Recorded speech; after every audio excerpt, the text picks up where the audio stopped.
हिंदी मास के अनुसार हर मास में अमावस आती है, लेकिन जब किसी भी माह में सोमवार के दिन अमावस्या तिथि पड़ती है तो उसे सोमावती अमावस्या कहते हैं। इस दिन के व्रत का महत्व हमारे प्राचीन ग्रंथों में भी दिया गया है। विवाहित स्त्री अपने पति की लंबी आयु के लिए इस दिन व्रत रखती है। यह पितृदोष के निवारण में भी सहायक है।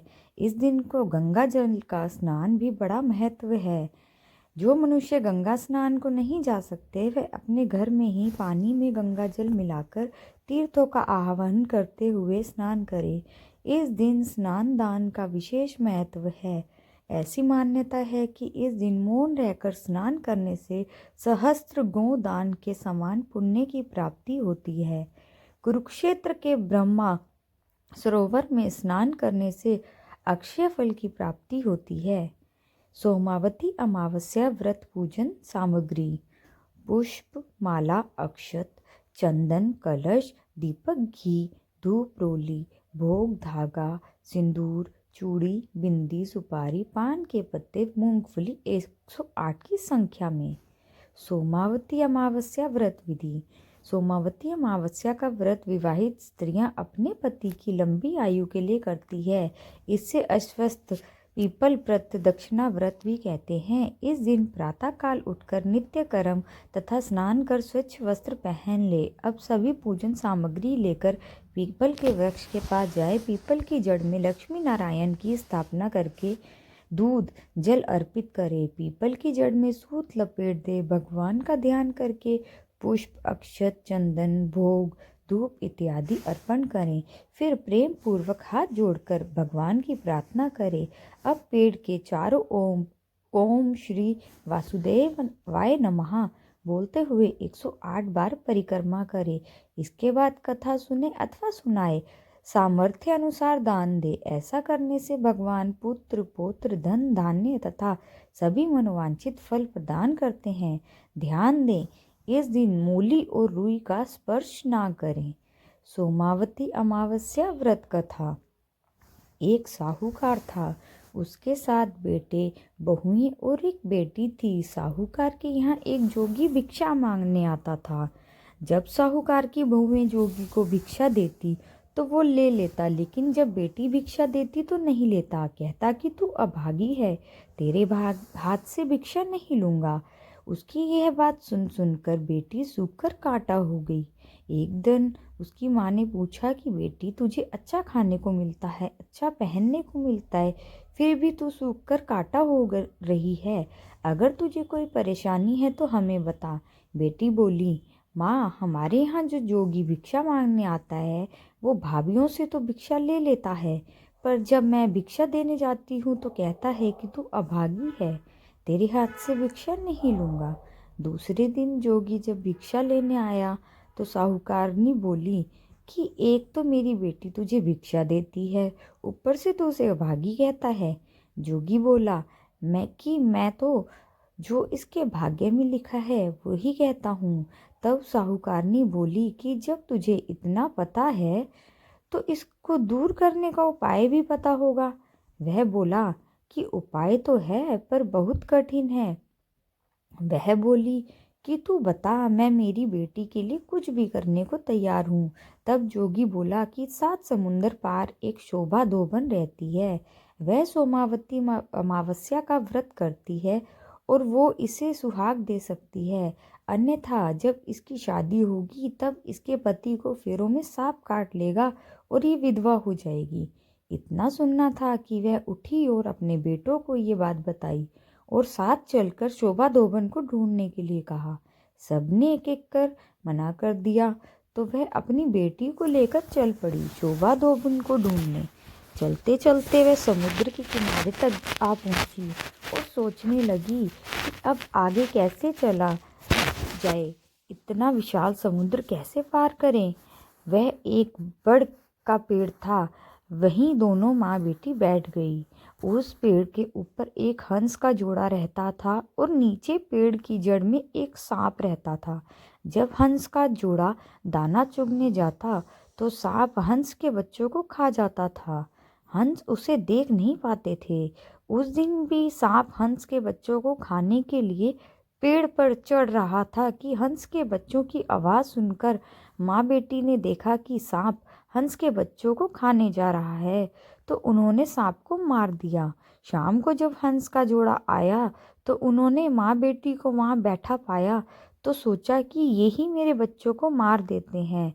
जैसे ही वह उन माँ बेटी को मारने को तैयार हुए कि पेड़ पर से बच्चों की आवाज़ सुनाई दी, तो उन्होंने देखा कि हमारे बच्चे तो जिंदा हैं। जब बच्चों ने उन्हें सारी बात बताई कि कैसे माँ बेटी ने उनकी जान बचाई, हंस ने उन्हें धन्यवाद दिया और उनका यहाँ आने का कारण पूछा। माँ ने सारी बात बताई और बोली कि हम यहाँ तक तो आ गए पर समझ में नहीं आ रहा कि आगे कैसे जाएं। तब हंस बोले कि आप हमारे ऊपर बैठ जाओ, हम आपको समुद्र पार पहुंचा देते हैं। इस तरह दोनों समुद्र पार पहुंच गई। उसने शोभा धोबन का घर ढूंढ लिया। अब वह सवेरे जल्दी उठकर शोभा धोबन के घर का सारा काम करने लगी। खाना बनाना, झाड़ू पोछा करना, पानी भरना, कपड़े धोना। शोभा धोबन के 7 बेटे बहू थे। उसकी बहुएं बहुत कामचोर थी। काम को लेकर वह आपस में बहुत झगड़ा करती थी। लेकिन इधर कुछ दिनों से शोभा धोबन देख रही थी कि वह सब बिना झगड़ा किए सारा काम कर लेती हैं। एक दिन उसने बहुओं से पूछा कि क्या बात है, आजकल तुम सब मिलकर खुशी खुशी सारा काम कर लेती हो और झगड़ा भी नहीं करती हो। इस पर उसकी सब बहुओं ने मना कर दिया कि हम तो बहुत दिनों से काम करते ही नहीं हैं। तब उसने सोचा कि जब मेरी बहुएं काम नहीं करती तो फिर कौन है जो मेरे घर का काम करता है, ये तो मालूम करना होगा। दूसरे दिन वह सुबह जल्दी उठी और उसने देखा कि एक औरत और एक लड़की घर का सारा काम करके वापस जा रही है। तो उसने उन दोनों को रोका और पूछा कि तुम कौन हो और मेरे घर का काम क्यों कर रही हो। तब साहूकारनी ने बताया कि ये लड़की मेरी लड़की है, लेकिन इसके भाग्य में सुहाग नहीं है और तुम सोमावती अमावस्या का व्रत व पूजा करती हो। एक तुम ही हो जो मेरी बेटी को सुहाग दे सकती हो, इसलिए हम तेरे घर का सारा काम करती हैं। इस पर शोभा धोबन ने कहा कि ठीक है, तुम इतने दिन मेरे घर का काम किया, मैं तेरी बेटी को सुहाग ज़रूर दूंगी। जब तेरी बेटी की शादी तय हो जाए तो उसके पीले चावल समुद्र में डाल देना, मैं शादी में पहुंच जाऊंगी। दोनों माँ बेटी अपने घर आ गई। जब लड़की की शादी तय हुई तो माँ ने समुद्र में पीले चावल डाल दिए। शोभा धोबिन जब अपने घर से रवाना होने लगी तो बोली कि मेरे जाने के बाद यदि घर में कुछ भी टूटता फूटता है, उसे जैसा हो वैसा ही रहने देना मेरे आने तक। तुम लोग कुछ भी मत करना। अपने घर वालों को ये हिदायत देकर वह साहूकार की बेटी की शादी में शामिल होने के लिए रवाना हो गई। जब साहूकार की बेटी के फेरे हो रहे थे तब सांप ने दूल्हे को डस अर्थात काट लिया। अब सब रोने धोने लगे। तब लड़की की माँ ने शोभा धोबन से कहा कि आज के दिन के लिए मैंने तेरे यहाँ काम किया था ताकि तू मेरी बेटी को आज सुहाग दे सके। शोभा धोबन ने कहा कि तू चिंता मत कर। वह उठी, दूल्हे के पास गई और अपनी मांग में से सिंदूर लिया, आँख में से काजल और छोटी उंगली से मेहंदी ली व दूल्हे के छींटे दिए और बोली कि आज तक मैंने जो सोमावती अमावस्या की उसका फल साहूकार की बेटी को जाना और आगे जो करूं वह मेरे धोबी को जाना। उसके ऐसा करते ही दूल्हा ठीक हो गया। सब लोग बड़े खुश हो गए। जब बारात विदा हो गई तो शोभा धोबन जाने लगी। तब सबने कहा कि अभी तो आपको विदा ही नहीं किया है, अभी आप कैसे जा सकती हैं? शोभा धोबन ने कहा कि मेरे घर को मैं ऐसे ही छोड़कर आई थी, पता नहीं मेरे पीछे से वहाँ क्या हो रहा है। आप विदा ही करना चाहते हो तो मुझे एक मिट्टी का कलश दे दो। कलश लेकर वह घर के लिए रवाना हो गई। रास्ते में सोमावती अमावस्या आई तो उसने कलश के 108 टुकड़े किए, पीपल की पूजा की और परिक्रमा करके बोली, भगवान आज से पहले जो अमावस्या की उसका फल साहूकार की बेटी को दिया, आज जो मैंने अमावस्या की उसका फल मेरे पति को देना।